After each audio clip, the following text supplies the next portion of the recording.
last module, you learned about the importance of air quality and proper breathing, and also the importance of drinking enough water for our health. For this session, we'll go deeper into what you probably relate most to being healthy, which is food. By now, you already know that God has given us every food we need to be healthy. And I'm not talking about fast food and processed food. I'm talking about things that He has naturally provided, like fruits, seeds, and vegetables. In Genesis 1 verse 11 and 29, it's written, "Then God said, 'Let the earth sprout vegetation, plants yielding seed, and fruit trees on the earth, bearing fruit after their kind with seed in them.' And it was so. Then God said, 'Behold, I have given you every plant yielding seed that is on the surface of all the earth, and every tree which has fruit yielding seed, it shall be food for you.' God saw all that He had made, and behold, it was very good." Food is one of the 5 modifiable lifestyle factors for good health. But often, we think of food just to satisfy hunger. We fail to pay attention to the other important aspects of it that affect our overall health. For example, food provides energy. It provides the nutrients needed for the body to function. Without it, we cannot perform daily tasks properly. Food provides information that can speak to the cells of the body to influence their functioning. Depending on the food and the type of message it carries, it can get cells to rebel and create sickness, or become stronger and fight sickness. Food strengthens connections with family or friends. It is an instrument to strengthen the social aspect of an individual. According to studies, people with strong social connections have stronger resistance against disease. Food can be a form of treatment as well, since every part of our body runs on nutrients from food. Inadequate nutrition causes illness, so when our needs are met, it helps restore body function and heal. Herbal medicines can also cure diseases like tawa-tawa, a plant to fight fever, dengue, asthma, and hypertension. Food expresses love when we prepare it for our loved ones in life. It also signifies self-love.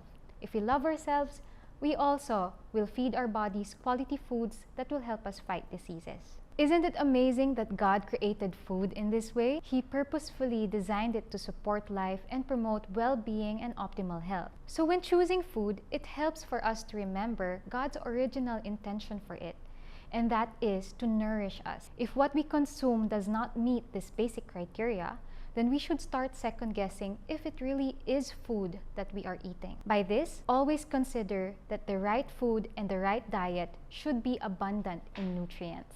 One of the very first things that we can look at to ensure nutrient density is to mind how food is processed. Food loses its nutrients the more processing it undergoes. That means that basic home cooking methods such as slicing, chopping, squeezing, and passing through hot temperatures may still reduce the total amount of nutrients in food. But techniques like washing your produce first before slicing or chopping and limiting high heat cooking methods like frying or grilling can help preserve the nutrients. Home cooking, though, is still so much better than obtaining food from a food factory.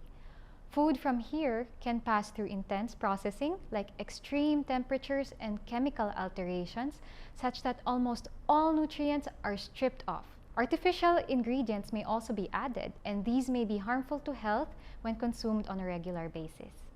In short, to maintain nutrition in food, make sure it is as natural and fresh as can be, and untouched or less altered during processing. How do you know if food is natural? First, there isn't much change from its original form. Next, it was present long before our time, so our grandparents would recognize the food. Next, it decomposes quickly. If food doesn't decompose within a week, then that's a sign that it's highly processed. Next, it still needs to be prepared or cooked in the kitchen. And if it comes with an ingredient label, its components are understandable and recognizable. God has provided us with a variety of natural food. The best examples are plant foods such as vegetables, fruits, whole grains, nuts, and legumes. Aside from the vitamins and minerals, plant foods are rich in what we call phytonutrients. Phytonutrients are found in plants.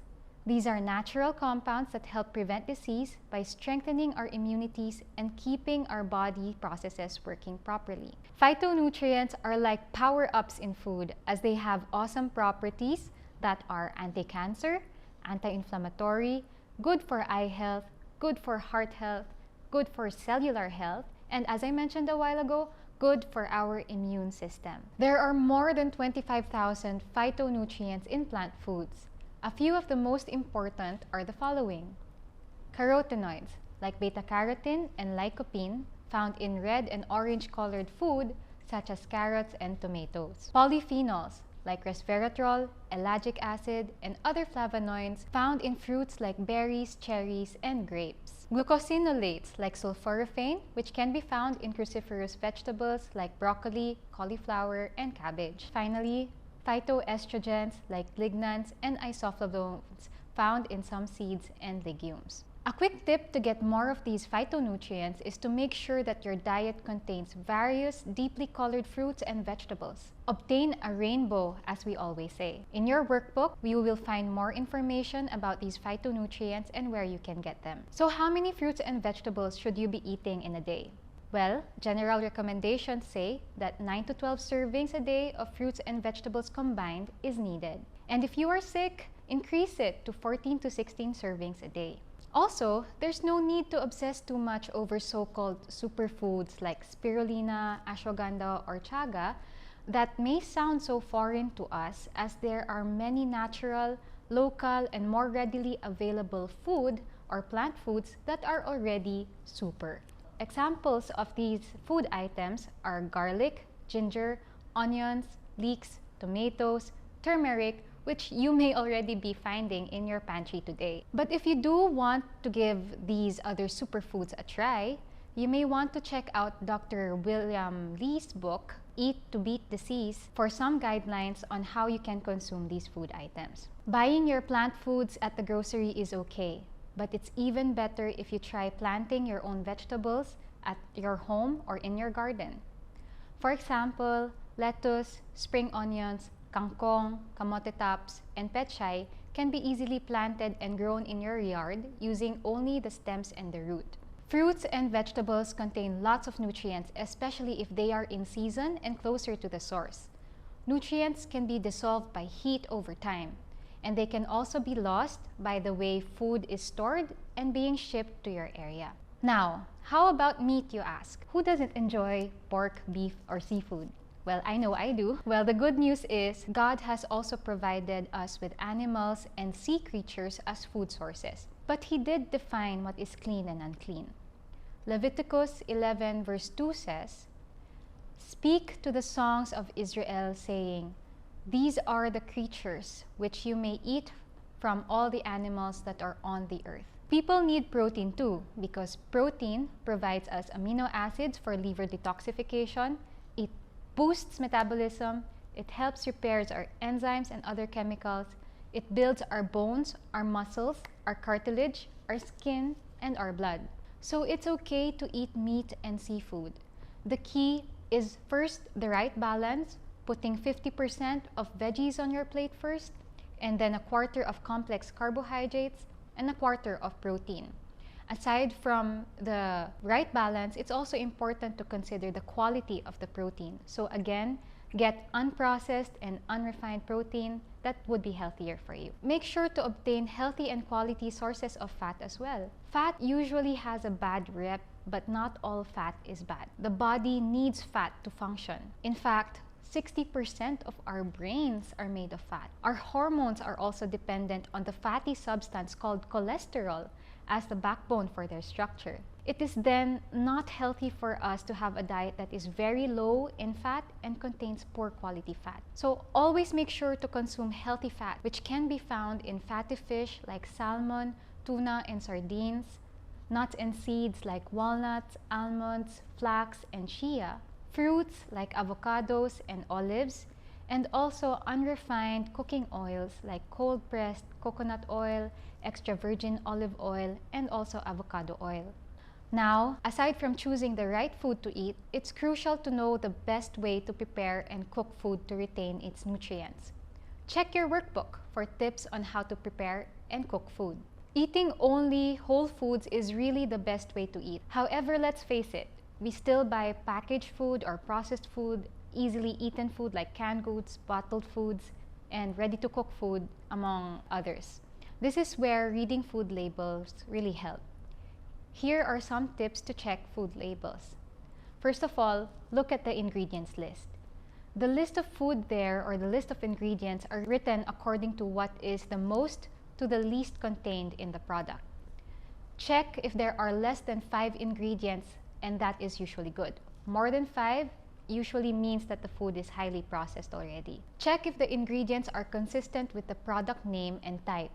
For example, if the product is coffee, then the main ingredient should be coffee, right? And if the listed ingredients are natural or artificial, you need to check on those as well. Excessive consumption of artificial substances can contribute to various diseases, and these artificial substances are usually so chemically sounding that you won't understand them. Aside from the ingredients, the next thing that you need to look into is the nutrition facts panel. This shows the various nutrients contained in the product and evaluates them based on the percent daily value or the percent DV. If the percent DV is less than or equal to 5%, then the nutrient content is low. If it is higher than 20%, that indicates a high content of that specific item. With this as a guide, make sure that the product is low in fat, especially trans fat, cholesterol, sodium, and sugar. Make sure that these are below 5%. Excessive amounts of these are related to diabetes, hypertension, and heart disease. Monitor the sugar levels as well. So you will see there how much sugar is in the product. 5 grams of sugar is around 1 teaspoon of sugar. And our blood actually is just around 5 teaspoons of sugar as well. So frequent consumption or more than 15 grams of sugar each day can then further contribute to diseases that we mentioned a while ago. Finally, choose foods with high fiber, vitamins, minerals to support overall health. Try this at home. Take a food package and check its food label, analyze the ingredients, look at the nutrient panel, and see what you're gonna get. The foundation of having all the right habits in all aspects of life, even with our food, begins with mindfulness. Mindfulness means giving full attention and awareness to our daily activities. I encourage you to start practicing mindfulness with your food, and you can do that by asking yourself, first, why am I eating? Second, what foods do I need to eat? And third, how do I eat to get full nutrition? To help you best answer these questions and build proper eating habits, here are some tips that you can follow. First, remember that food is meant to nourish the body, so choose food that provide as much nutrients as possible. It's better to count nutrients than count the total amount of food eaten. Quality is always more important than quantity. Check if the following essential nutrients are also complete in your diet. So we need protein, fiber, starch, healthy fats, vitamins and minerals, and also phytonutrients and water. Having balanced meals that are in the right proportions are also good for you. The right proportions depend on the individual's need, but in general, you can refer to the health table as an initial guide. Make sure that the main food groups are present and complete for breakfast, lunch, and dinner. The main food groups include the proteins, the carbohydrates, and the healthy fat. This helps stabilize your blood sugar and provide enough energy throughout the day. Fruits may still contain sugar, so to prevent blood sugar spikes, make sure to eat them with foods rich in protein or consume them with a meal or a whole meal. Try to limit fruit intake to 2 to 3 times a day as well. Add a portion of healthy fat such as nuts or seeds, and also use healthy unrefined oils like extra virgin olive oil as part of your salad dressings. These fats can also help you absorb the nutrients from your whole meal. Again, make sure that everything is complete. You should also pay attention to what you eat. Did you know that about 30 to 40% of your digestion occurs when the mind is focused on what is being eaten? This is called the cephalic phase of digestion, where digestion begins in the mind. Focused eating supports correct and adequate digestion for the body to absorb and use the nutrients from the food. Here are some habits you can form to condition your brain to focus on your food. Adjust the environment by eating at the dinner table, not on the sofa in front of your TV, and also turn off your gadgets. Set aside anything that is distracting. Breathe first to relax. Listen to calming music. Also, chew well and chew adequately. Chewing 20 to 30 times per mouthful is the first step in food digestion. Don't rush and try to eat for at least 20 minutes. This is just the right amount of time for your brain to recognize the signals that call for satiety. Signs that you may be lacking in chewing can include indigestion and feeling heaviness or gassiness in the abdomen right after eating. And finally, use your 5 senses while eating food. Take note and recognize how your food looks, smells, feels, sounds, and tastes.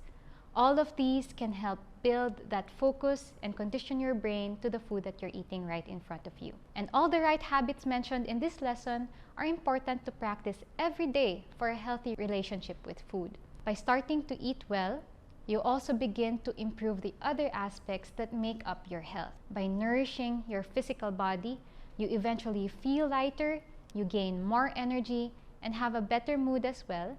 And all these will help motivate you to continually act on the positive changes for your health. On the first day of the food journal in your health diary, record everything you ate yesterday. Discuss this with your accountability group, what you have achieved, and what you can still improve or fix. Continue answering the food journal for 1 week and discuss again challenges, achievements, and improvements. Celebrate the small wins as well. It is important to be consistent. To make this happen, meal planning is critical. Check your workbook for specific tips on how you can plan healthy meals for your whole family. Okay, so I know I've said a mouthful and that could come out as a lot for you and overwhelming, but just go back to this video and choose 3 things that you can start with. You don't have to do everything at once, just choose 3 that are easy and doable for you. And make sure you're consistent with them. Just do them every day and that will make great impact to your whole health in general. Enjoy this time of exploring food and eating healthy, knowing that God created food for a purpose and it is to nourish your bodies and make you well.